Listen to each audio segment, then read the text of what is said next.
Assalamualaikum warahmatullahi wabarakatuh. Kami di sini akan membuat role play tentang anticipatory guidance.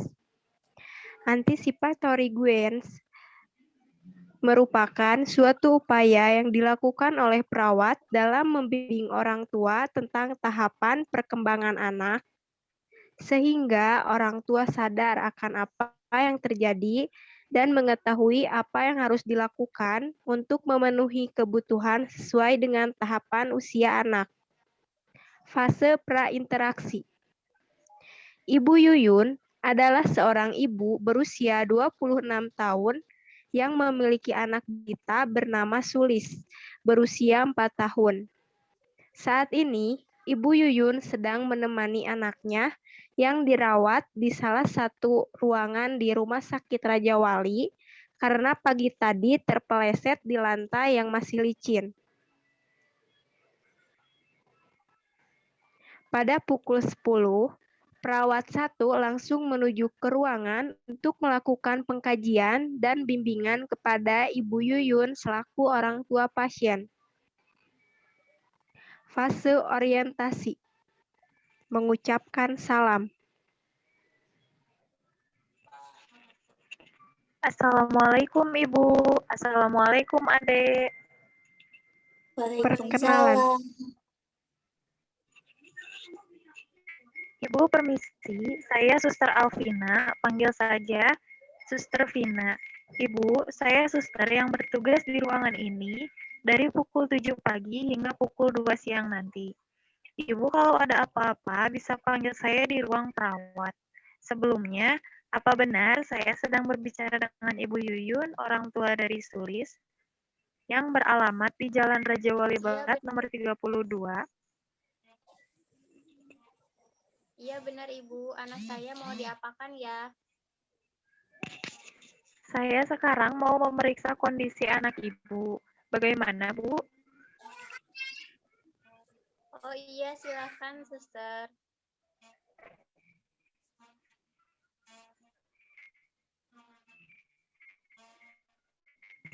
Selamat pagi, Dek. Lagi mainan apa, Dek?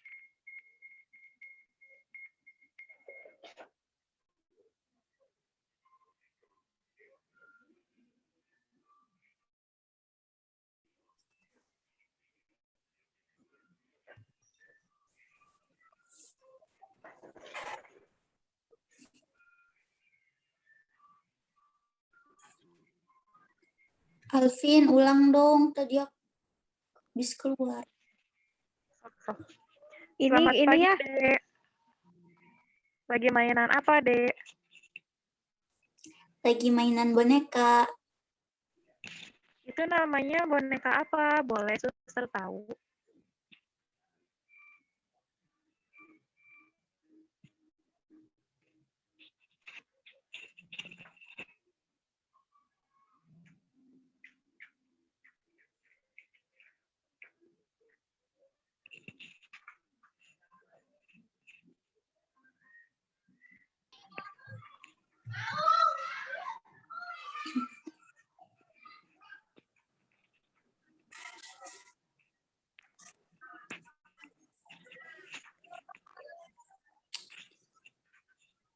Ini boneka Sundersip, Sus.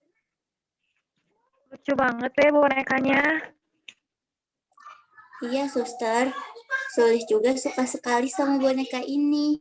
Suster punya boneka di rumah. Suster gak punya boneka, tapi suster juga suka boneka kayak Kalau Suster mau, kita bisa mainan boneka bareng, Suster. Wah, makasih ya. Suster seneng diajak mainan bareng adik. Tapi suster gak bisa mainan sekarang. Kenapa, Suster? Soalnya sekarang suster mau memeriksa keadaan sakit adik dulu. Adek mau nggak suster periksa? Sakit nggak, Suster? Kalau sakit nggak mau. Nggak kok sayang, suster cuma mau memeriksa keadaan adik dulu. Tapi sebelumnya suster mau kenalan dulu sama adik. Nama suster, Suster Vina. Nama adik siapa ya?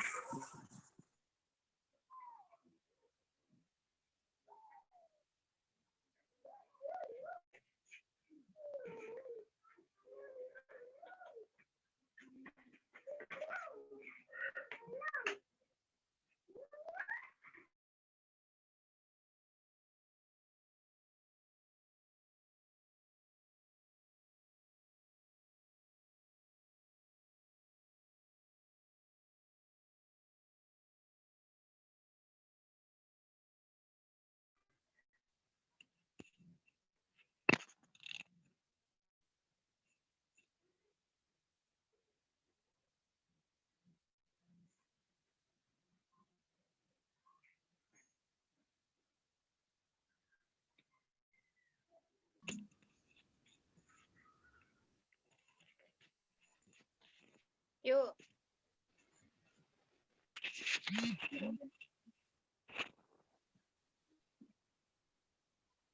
Sorry guys. Nama saya Hovi Patunisa, suster panggil saya Hovi saja. Oh iya, Hovi, salam kenal ya. Iya, sus.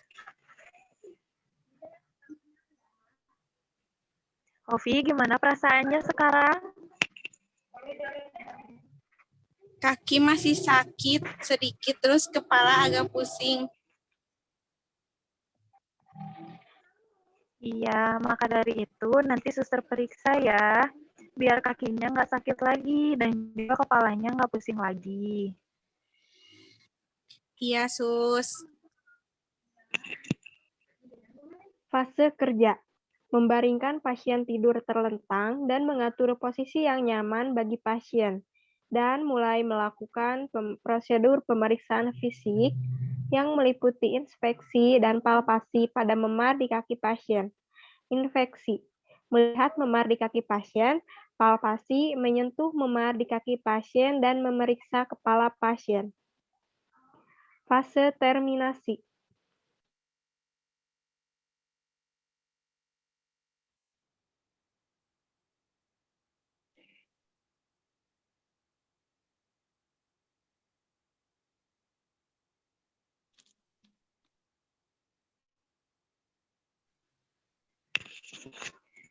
Nah, suster udah selesai memeriksa. Sekarang gimana perasaan Hovi setelah diperiksa?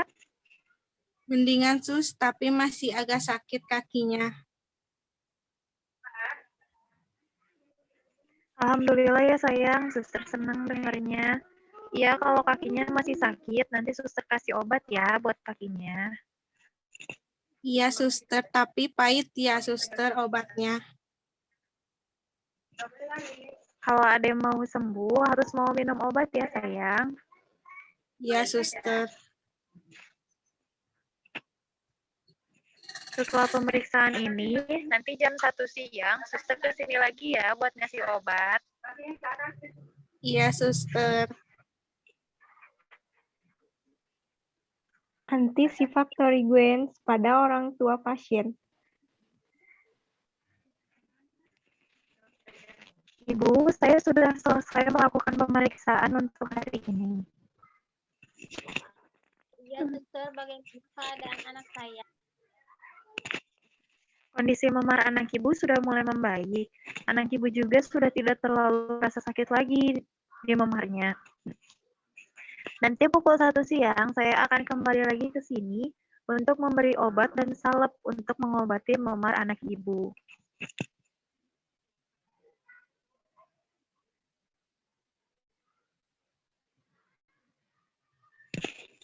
Ibu baik-baik saja. Ada yang bisa saya bantu, Bu? Saya shock dan khawatir, suster, waktu anak saya menangis keras tadi pagi. Setelah saya lihat, ternyata anak saya terpeleset di lantai yang masih licin, yang terus baru dipel. Jujur saya sempat menyalahkan diri saya sendiri karena sempat lalai menjaga anak saya.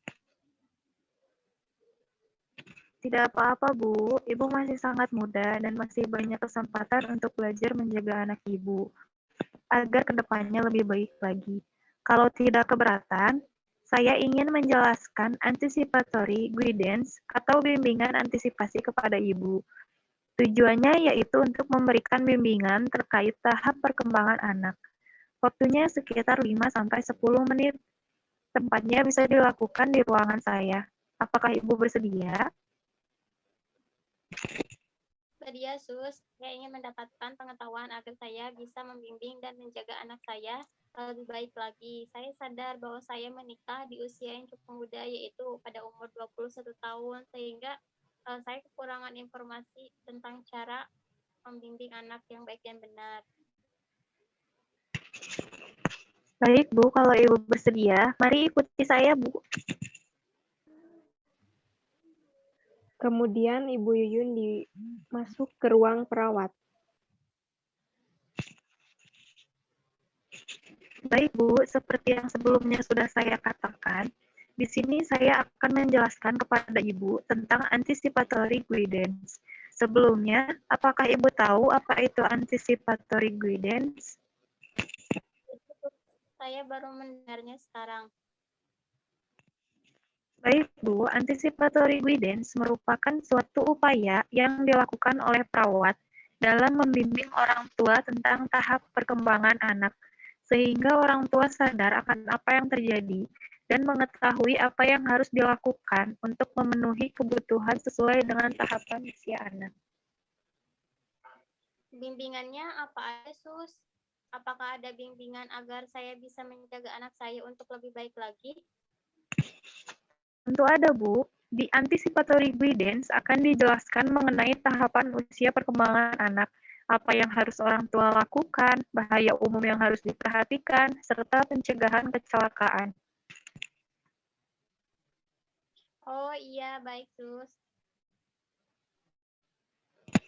Jadi, terdapat 4 rentang usia di anticipatory guidance. Yang pertama, usia bayi, yaitu 6 bulan pertama dan 6 bulan kedua. Yang kedua, usia toddler, 1-3 tahun, usia prasekolah, 3-5 tahun, dan usia sekolah 6-12 tahun. Nah, karena sekarang anak Ibu sudah berusia 4 tahun, saya akan menjelaskan anticipatory guidance di usia prasekolah dan usia sekolah. Bagaimana, Bu? Apakah ada yang ingin Ibu tanyakan terlebih dahulu? Tidak, Sus. Saya mengerti apa yang terjelaskan. Baik, Bu. Saya akan menjelaskan pada usia prasekolah. Di usia 4 tahun, biasanya perilaku anak lebih agresif, termasuk aktivitas motorik dan bahasa. Yang sebaiknya Ibu lakukan adalah menyiapkan meningkatnya rasa ingin tahu anak tentang seksual serta menekankan pentingnya batas-batas yang realistik dari tingkah lakunya. Nah, pada usia 5 tahun, sebaliknya, orang tua mulai menyiapkan anak memasuki lingkungan sekolah, mulai mengajari anak membaca dan menulis, mengenalkannya pada buku, dan sebagainya. Selain itu, pada masa ini kecelakaan terjadi biasanya karena anak kurang menyadari potensi bahaya, seperti objek panas, benda tajam akibat naik, seperti misalnya main di jalan, lari mengambil bola atau layangan, dan menyeberang jalan. Pencegahannya ada 2 cara, Bu. Yang pertama mengontrol lingkungan, dan yang kedua mendidik anak terhadap keamanan dan potensial bahaya. Yang pertama, jauhkan korek api dari jangkauan. Yang kedua, mengamankan tempat-tempat yang secara potensial dapat membahayakan anak. Dan yang ketiga, mendidik anak cara menyeberang jalan, arti rambu-rambu lintas.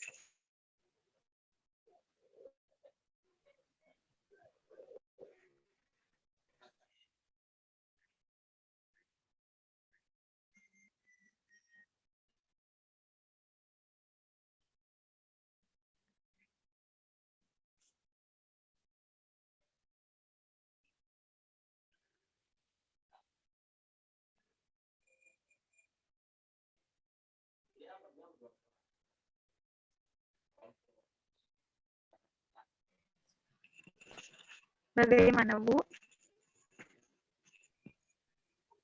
Sus, bagaimana cara mengenalkan pendidikan seksual pada anak saya? Sedangkan anak saya kan masih kecil, umurnya masih 4 tahun. Takutnya saya salah dalam menjelaskan.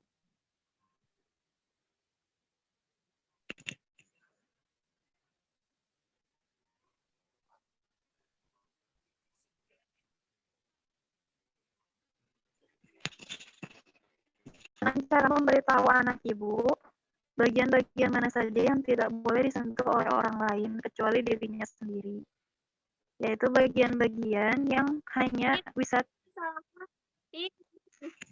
Yang mana? Kan atas. Ini tadi menjaga anak saya itu ya, lewat dari potongan. Dari menteri potong ya. Itu yang betul sekali. Itu yang baik. Jadi seharusnya tadi saya menjaga anak saya Itu agar dulu. tetap di kamar. Jadi ngomong Nanti lagi dipotong ya. sekarang. Baik, Sus. Jadi seharusnya tadi saya menjaga anak saya agar tetap di kamar atau memperingatinya bahwa lantai di bawah masih licin agar anak saya tidak mengalami kecelakaan seperti itu. Begitu ya, Sus? Betul sekali, Ibu. Selanjutnya ada anticipatory guidance pada usia sekolah, yaitu usia 6 sampai 12 tahun. Usia 6 tahun, orang tua harus memahami kebutuhan sosialisasi dengan cara mendorong anak berinteraksi dengan temannya, ajarkan pencegahan kecelakaan dan keamanan terutama naik sepeda, dan dorong orang tua untuk menghargai kebutuhan anak akan privasi dan menyiapkan kamar tidur yang berbeda. Usia 7 sampai 10 tahun, biasanya anak mulai tertarik untuk beraktivitas di luar rumah. Yang harus dilakukan adalah menekankan untuk mendorong kebutuhan akan kemandirian dan siapkan orang tua untuk menghadapi anak, terutama anak perempuan memasuki masa pubertas. Yang ketiga, Bu, ada untuk anak usia 11 sampai 12 tahun, yaitu anak wanita yang mengalami pertumbuhan secara cepat. Yang kedua, pendidikan seks atau sex education yang adekuat dan informasi yang akurat sangat dibutuhkan oleh anak.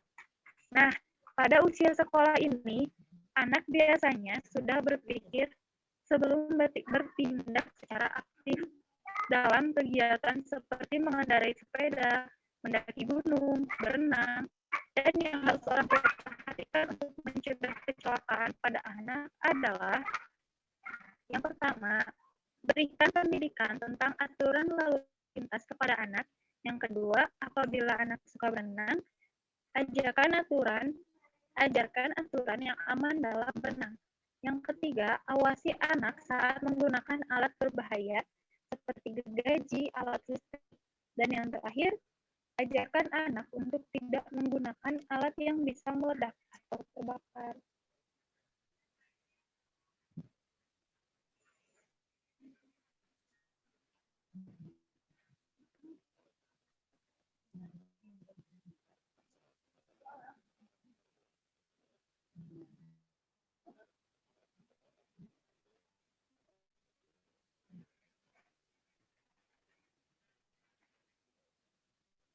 Lanjut, Pin.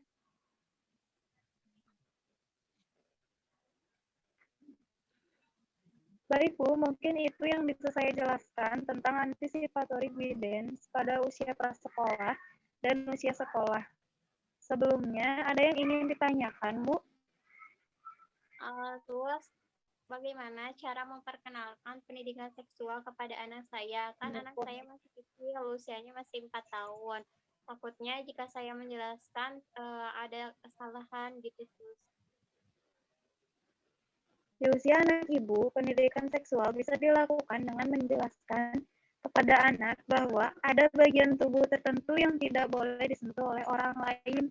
Apabila lawan jenis, misalnya Ibu mengatakan, sayang, ingat ya, bagian ini tidak boleh membiarkan orang lain kecuali Ibu memegangnya. Kalau ada yang melakukannya, bicara sama Ibu ya, misalnya seperti itu, Bu. Saya mengerti, Sus. Terima kasih penjelasannya. Baik, Bu. Apakah ada yang ingin Ibu tanyakan lagi? Tidak, Sus. Saya mengerti. Terima kasih atas penjelasannya. Alhamdulillah kalau Ibu sudah paham apa yang saya jelaskan. Baik, kalau begitu, mungkin cukup sekian penjelasan dari saya, Bu.